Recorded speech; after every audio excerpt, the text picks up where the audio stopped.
स्वामी विवेकानंद स्वयं शासित महाविद्यालय परिचालना कमिटी कार्यकाल सरिला। जगतसिंहपुर स्थित स्वामी विवेकानंद स्वयं शासित महाविद्यालय परिचालना कमिटी कार्यकाल शेष होइछि। कार्यकाल शेष अवसर में परिचालना कमिटी सभापति कमल प्रसाद महापात्र सभापतित्व एक बैठक अनुष्ठित हो जाइछि। एही बैठक में विधायक अमरेंद्र दास जोग देथिले।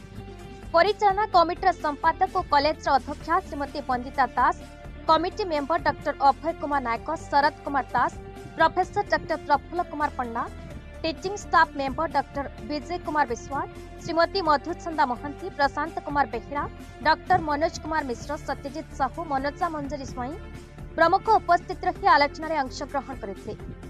समस्त मेंबर मानक पक्षरु विधायक श्री दास उत्तरीय पुष्प गच्छति संबर्धित करथिले। परिचालना कमिटीर 3 वर्ष कार्यकाल समय कॉलेज बहुत उन्नतिमूलक कार्य कराଯାଇଛି। पीजी रे 9टी विषय खोला जाइछि। कॉलेज रे शैक्षिक वातावरण फेराई आनिबा पई पदक्षेप ग्रहण कराଯାଇଛି। कॉलेज परिसर रे व्यापक वृक्षारोपण कराଯାଇଛି। छात्र छात्री मानकु सठिक भाव रे शिक्षा प्रदान करबा पई अध्यापक और अध्यापिका मानकु परामर्श दिया जाइछा। परिचालना कमिटी 3 वर्ष भितरे कॉलेज उन्नति पई बहुत भल कार्य करिसंती बोली विधायक बैठक रे प्रकाश करथिले। बैठक शेष में परिचालना कमिटी मेंबर विधायक द्वारा कॉलेज परिसर में वृक्षारोपण कार्यक्रम अनुष्ठित होता। विवेकानंद स्मारक स्वयं शासित महाविद्यालय राज्य शेष गवर्निंग बॉडी मीटिंग एवं यार जे सभापति अच्छा रिजनल डायरेक्टर थे जो 3 वर्ष भितर जिते प्रशंसा कले कम हम कॉलेज उन्नति प्रगति एवं शैक्षिक वातावरण दृष्टांतमूलक पदक्षेप नहीं जहाँ ओडिशा रे मध्य आज चर्चित श्रीयुक्त कमला प्रसाद दास महोदय तेणु आज सी कार्यकारिता शेष होगा जाऊँगी। तेणु गवर्निंग बोर्ड समस्त मेंबर मैंने आज विदाय नौ आज शेष बैठक कॉलेज रे आज ये गवर्निंग बॉडी की सबुदिन मन रखिबो, इतिहास मन रखिबो।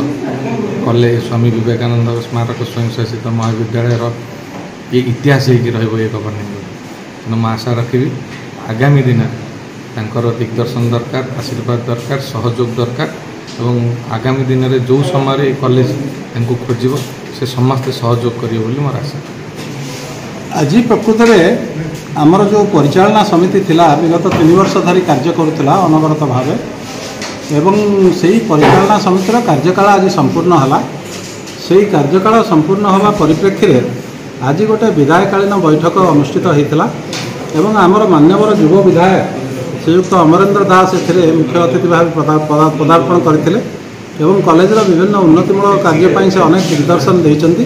तांकर मध्य प्रतिबद्धता अच्छी सब साहाय्य करने कॉलेजर उन्नति पाए एवं आज जो विधायकालीन बैठक रे मु केवल एति कहया चाहे आमर जो परिचालना समिति होता जो गठित है सारा ओडिशा रे एटा चर्चा है जे एभली परिचालना समिति ओडिशार कौनसी कॉलेज रे नाही एवं यही परिचालना समिति मध्य आमे आत्मसंतोष लाभ करुचु।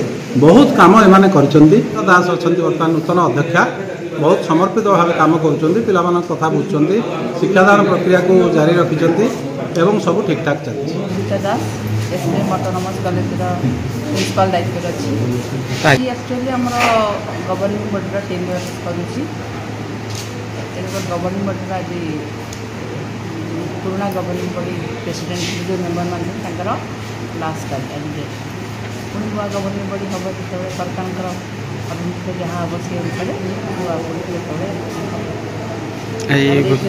आम अनरेबल एमएलए आम गेस्ट करके डाकिଛୁ। प्रेसिडेंट यही 3 वर्ष भितर कॉलेज को बहुत किसी कर 1.5 वर्ष भितर बहुत स्ट्रगल कले कॉलेज को से माने पहुँचे बहुत माने असुविधा भितर से कॉलेज बहुत किसी कर आम जीबी मेंबर मैंने बहुत किसी अवदान रही कॉलेज आगू नुआ परिचालना कमिटी जो हम कॉलेज सेमती सुरक्षित केमती आगू ईश्वर पाखे प्रथम वृक्षारोपण कार्यक्रम होती। अनरेबल एमएलए प्रेसिडेंट कर जीबी मेंबर मैंने कॉलेजर ଆଉ ସବୁ ଆଭିମୁଖ୍ୟ ବିଷୟରେ ଆଲୋଚନା ହେବ। କଲେଜର ବହୁତ ଏଇ କଲେଜ ବହୁତ ଶୀର୍ଷରେ ଥିଲା, ଅଛି ଆଉ ରହିବ।